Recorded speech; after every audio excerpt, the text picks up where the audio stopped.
The Toronto Maple Leafs have extended their restricted free agent defenseman Timothy Liljegren on a 2-year deal at $1.4 million per year, and pending UFA Ilya Mikheyev appears to be on his way out of Toronto, as the Toronto Maple Leafs have announced that they have allowed teams to call them, or they are taking calls from other teams about trades for Ilya Mikheyev and the rights to him ahead of the free agency opening day, July 13th.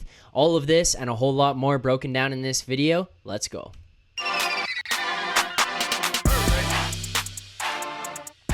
What's up, Leafs fans, and welcome back to Leafs Digest. I'm Zack, and this is Josh, and we are breaking down the Toronto Maple Leafs extending Timothy Liljegren and the reports that the Toronto Maple Leafs are now taking offers on pending UFA Ilya Mikheyev. Goody, first and foremost, let's get into Timothy Liljegren. That one happened the other day. Let's take away the idea of the salary cap remaining, the Leafs sitting at about $6 million left after that signing. Let's just remove that from the equation and strictly look at Timothy Liljegren, them bringing him back at $1.4 million per year. How do you feel about that? I feel good. I think Timothy Liljegren's just scratching the surface. He was supposed to be a great player coming out of the draft. And I'm not saying he hasn't been good, but getting slow to be started in the NHL is definitely something that's followed him so far in his career. But this deal signifies that he's going to be on the ice for pretty much 82 games, or at least with the big club the whole season. So it's really the first sample size that's considerable that we're going to be able to watch Timothy Liljegren in. And he looked good at the end of last season. Mark Giordano did wonders playing next to him. And I mean, you got a 6-foot right-handed defenseman who's got some sort of offensive inclination and a little bit of a grit side. Again, I don't think it's huge with him, but at least we've seen the ability to play physical. And at that price, I know we're trying to stray away from cap talk, but I mean, for that deal, I'm really happy with it. Yeah, and look, for me, you touched on some of it there. He played really well again, alongside Giordano. Guess who's coming back for the next 2 seasons? Mark Giordano. So you lock him in. You kind of lock in one pair at bare minimum there of guys that you know can play well together. They had success at the end of last season once Giordano got here. So that's a good thing. It's a positive in my eyes. And then just looking at the salary he signed for, not even it's necessarily taking into account how it affects the Leafs cap, but $1.4 million per year on a guy like that who's 23 years old. He had 5 goals and 18 assists for 23 points last year during the season. I'm pretty happy with that signing. I mean, it's a guy who hasn't got too much of a sample size. We haven't seen too much out of him during his time here in Toronto. For a while, he felt like the Bruno Caboclo of the Toronto Maple Leafs, you know, the guy who's good comparison. 2 years away from being 2 years away. But he came up and he showed out and he played pretty well. Once he started to get some consistent minutes, it started to work out for him. And then the other guys that I look at in comparison, head on over to Justin Holl and Travis Dermot, the deals that they signed when they got locked in. He's coming in at about what Travis Dermot got and a little bit less than Justin Holl. And in my opinion, right this minute, he's a better player than both of those guys are at this very moment. So at $1.4 million, I'm pretty happy with that. Maybe they don't trust him as much as they do Justin Holl. I don't necessarily understand why, but hey, I'm not in the front office or in the coach's room for the Toronto Maple Leafs, so I don't make those decisions, but my personal opinion, he's ahead of them, and sitting at $1.4 million, I'm pretty happy. Get another year out of him after this one as well. It's just a good opportunity to see what he's got, and for him to prove that he might be worth more money on that next contract. Well, and to be fair, Travis Dermot didn't look so bad until he signed the contract and started to get a routine role, but definitely I think that Timothy Liljegren that we saw this season is better than Justin Holl. And we're opening that can of worms because you and I are going to stand on that point that he's just not meant to be part of this team if we're trying to go contend for a Stanley Cup. I've always understood the sentiment of having him around. You know, he prioritizes a defensive end. He's a hard worker, great listener, very coachable. But at the end of the day, there's a massive skill drop off. And for his size, he's throwing zero body out there. So I think Timothy Liljegren, in the short time he's been with the Leafs, has looked like he has a lot more to offer. It's no doubt in my mind that he's ahead of Justin Holl in my vision, at least. Yeah, and then now looking at that defensive end, we've shored up Morgan Rielly, TJ Brodie, Jake Muzzin, Justin Holl, Timothy Liljegren, Mark Giordano, and still to be unsigned is pending RFA Rasmus Sandin, and as Darren Dreger, or aka the Leaf agent out there, has kind of started to report, other teams might be in on offer sheets on him, or looking at offer sheeting him. We'll see how that plays out. This is also the guy who reported that Mitch Marner might get $20 million a year, so you never really know. He might be pushing the buttons of Leafs fans, or pushing the Toronto Maple Leafs to make some moves there. But as far as it goes, that's 6 defensemen coming back next season. But transitioning into the second part here, when we originally looked at this and you and I talked, Timothy Liljegren signing $1.4 million. Now let's get into some cap stuff. That pushes the Leafs to just over $6 million in cap space remaining heading into next season. We looked at this. They had a couple holes to fill. They have Rasmus Sandin to re-up. You have to fill a goaltending position, which is likely going to be your most important one come free agency, but you had other guys who were going to be UFAs like Ilya Mikheyev, and we were wondering, how do these guys fit into this salary cap moving forward? Even if you take them both on smaller deals, how do they combine to fit into here? Who is going to have to go out? Well, one piece of this question no longer needs to be answered, as Ilya Mikheyev is on his way out of Toronto. It happened last year where he asked for a trade. He wanted more of a role, blah, blah, blah.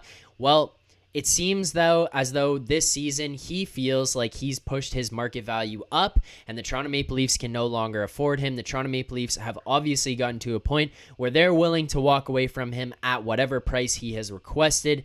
So the Leafs have now allowed other teams to begin trade talks for the rights to the pending UFA Ilya Mikheyev. And for those who don't know, essentially all this is going to entail is the Leafs will get a draft pick essentially ahead of the draft for Ilya Mikheyev, and the other team will just have early rights or the ability to talk to him ahead of time in order to negotiate a contract which they'd like to sign him to come July 1 or prior to, if they so desire. But Ilya Mikheyev on his way out the door. Goody, how are we feeling about this? Not too pressed over it. Really, I'm not. And I feel like I've made this point when you and I were talking the other day about how we got to bury Peter Mrazek's contract, but that might require throwing some prospects into the equation. And if it wasn't the Maple Leafs, I think it becomes a big issue. But the reality is the Leafs are a contender. They're respected as one. I know we got the first round curse. It is what it is. But especially with players like Marner, Matthews, Johnny T, Nylander, like you're going to have guys that want to come play, get inflated stats like a Mikheyev, and then go on and sign somewhere else with bigger value. So I think that UFA is coming to Toronto is probably going to be something we see a recurring theme of throughout this window. Who knows how long we have left as a contender, just being completely honest. But right now, I still think you can bank on yourself to go out there and recruit guys, especially considering how many players hail from Ontario. So a number of reasons make me feel like, okay, we're losing guys. Let's not overpay because we can possibly find something in free agency, and we're already strapped on cap space. And Ilya Mikheyev is not a surefire bet to me, not even a little bit. I like the way he finished last year. Obviously, the speed has always been there. His ability to finish was finally looking like it had come through.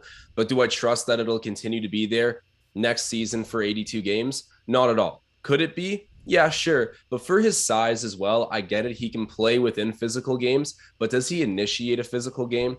Not really. Like, he is such a poor man's power forward. Don't get me wrong. He's got something there. Some team will probably get some good use out of him. But for the number that he has right now with the Leafs, I'm sure it's inflated. I don't know. He didn't show a lot of desire to be here. I don't really care that he's leaving. If anything, I'm excited to see someone else come in and hopefully fill his shoes better. Well, another thing that you touched on there about even the Mrazek contract and burying guys is prospects. The Leafs have prospects, and there's guys that they've been waiting to come up here and actually join this club. And another guy that I look at here who might actually gain himself an opportunity with Mikheyev going out the door is a guy like Nick Robertson. In my opinion, this season for Nick Robertson, and especially this summer, is you got to show it that you can play on this big team or you're out the door. Because there becomes a point in time where a guy is no longer a prospect and he's just some guy playing in the AHL. And at that point, he loses value to the Toronto Maple Leafs, the big club, and he loses value to other teams who might be interested in trading for him. Oh, you couldn't crack that team that is trying to win a cup. what value are you going to have here when we are trying to win a cup? The other part is the Leafs are going to look at him and go, oh, you can't help us win a cup. We don't want you up here anymore. And then he's just kicking around down in the AHL. So it is a show or go type season for a guy like Nick Robertson. And when you're opening up a left wing spot, to me, this screams, hey, give the young guy a chance. Yeah, I fully agree. It is make or break, but I feel like the Leafs are sort of on the verge of making a bad decision here or a big mistake. Because let's be real, if there's one criticism of Kyle Dubas, it's the fact that he's let some guys slip away at the AHL level that could have came and contributed to the Leafs. I mean, obviously, you can point to Marchment. That's the one that's really stuck out recently. But there's been a number if you look back at it. And I think Nick Robertson's been ready. He broke his leg last season when he was tearing it up in the AHL. That sidelined him for a while. I don't know. He's had some bad luck, but he also just hasn't had the minutes. Same thing with Lliljegren, right? Lliljegren comes up. Everyone falls in love with him because he finally has a decent sample size in the NHL. Now he's on a 2-year bridge deal. Literally just give Nick Robertson consistent ice. He's good enough to do it. The stats reflect that. He's had some bad luck, but you will shoot yourself in the foot if you let this guy, in your words, become just a AHLer, because that he's getting close to that point. I would definitely rather not bury him in a trade. I know we got to get Peter Mrazek off the books. So whatever happens there happens, but I don't think it needs to be Nick Robertson. I think you avoid that at all costs because I think he is a guy that comes up and helps fill the boots of someone like Ilya Mikheyev. Different players, but I still think he's ready to be playing in the NHL. So the Leafs got to make sure they don't let this slip by. Because Zach, tell me if you think I'm incorrect here, but do you think Dubas, in hindsight, looks at some of the guys he's left on the Marlies that went out and contributed to winning teams elsewhere and has said, we made a mistake? I think the only one, in my honest opinion, is Marchment, and I think that one was hard to predict. The other thing I look at here, and I know what you're talking about, but the Leafs are littered with guys from the Marlies. They had Zack Hyman and Connor Brown come through here. They've had William Nylander, Morgan Riley, Timothy Liljegren, Rasmus Sandin, Justin Hall. These guys all came through the Toronto Marlies. Like, they've had their fair share of guys that came through that system and got here. And I understand what you're saying, but at the end of the day, you kind of can't keep them all. And at some points, you have to get rid of some of those guys for guys who are ready to play now. I think the Marchment one is kind of an egregious mistake. You look at it, they traded for Dennis Mulligan. The guy's not even in North America playing. His player right profile now, so. Too. I was like, what's going on here? Like, why did we think we needed a undersized skill forward who's like hardly good enough to make cuff? Like, I don't know, man. To me, those are and I swear, I think there is some more mistakes in there that I'm looking over right now too. But I remember at one point last season, I felt pretty confident in saying that the biggest mistakes Dubas has been making is at the AHL level. Of course, I'm coming here with little evidence of it right now other than pointing to Marchment, but I got to look back at that track record because that's something that I think I worry about happening to Nick Robertson. Fair enough. But I mean, at the same time, the coaching staff here has to trust him and he has to show with some statistics and play on the ice in order to be able to maintain it and actually stick around this club. So if he can't do so, then he's not going to fit. But as far as Mikheyev goes and the loss of him, I'm okay with it. If he's going to be demanding a lot of money that this team doesn't feel comfortable with paying, let him go. He wanted to leave last year when he was under contract here. He stayed around. He had a good season, but wasn't that big of a performer during the playoffs, as big as I thought he might be. So walk away. You got to just move on from some of these guys at some point. It can be easy to fall in love with them and want them to stay, but if they're not going to be here under the cap that you can fit them into, then move on. I think there's other guys in the market that they might be able to fill in with, and as we've just talked about, guys here from within the system who might be able to replace him. So there you go. Timothy Liljegren re-signs 2 years, $2.8 million total, 1.4 per, and Ilya Mikheyev is on his way out the door. Hopefully the Leafs can find a way to get some type of value back for him, even if it's a later round pick. Maybe they can find a way to maneuver that or find themselves another Matthew Nyes or maybe a late round Pavel Datsyuk or Henrik Zetterberg. You never really know. Just maybe sprinkle one of those in there. Yeah, just mix one in. You never know. But guys, the NHL draft is coming up. Free agency is around the corner. And if you guys have not subscribed yet, make sure you do so you can find all the news, rumors, trade updates, all that kind of stuff here on this channel. And the last thing that I will say before we go is that with the NHL season coming to an end, there is no more NHL betting. But there is baseball. There is summer baseball all year long, and if you are getting extremely excited, you want to bet on the NHL draft. How many forwards will go in the first round? Guys from different countries. What teams will have the most players drafted? Or you want to bet on draft positionings, or if you are really ahead of yourselves and you think you know who is going to win next year, like I heard Paul Bissonnette predict, the Toronto Maple Leafs will win not only next year, Goody, but they will win the Stanley Cup the year after that. If you are that excited, you can go and place futures bets right now, and the best way to do so is by line shopping and tracking all of your bets in the betstamp app. Never lose track of them. Never lose track of the money that you have placed or what sportsbook that you have placed it at, and don't miss out on the odds that are out there when you could be finding better odds at a different book. Why would I bet the Leafs to win next season at plus 5,000 when I could find them at plus 9,000 at another book? You're missing out on $400 on a $100 bet. That's the easiest way to look at it, and it's the easiest way to win more money. So head on over to Betstamp, download the app, sign up on the website. The link is in the description of this video. Enter referral code Leafs. Sign up for all the books. Send us screenshots that you've signed up for those. Send us screenshots of your bets. But guys, make sure you go take advantage of this and just make more money betting on the exact same games with the exact same amount of money that you would be otherwise. Download the Betstamp app today, enter referral code Leafs, and send us some screenshots letting us know that you've done so.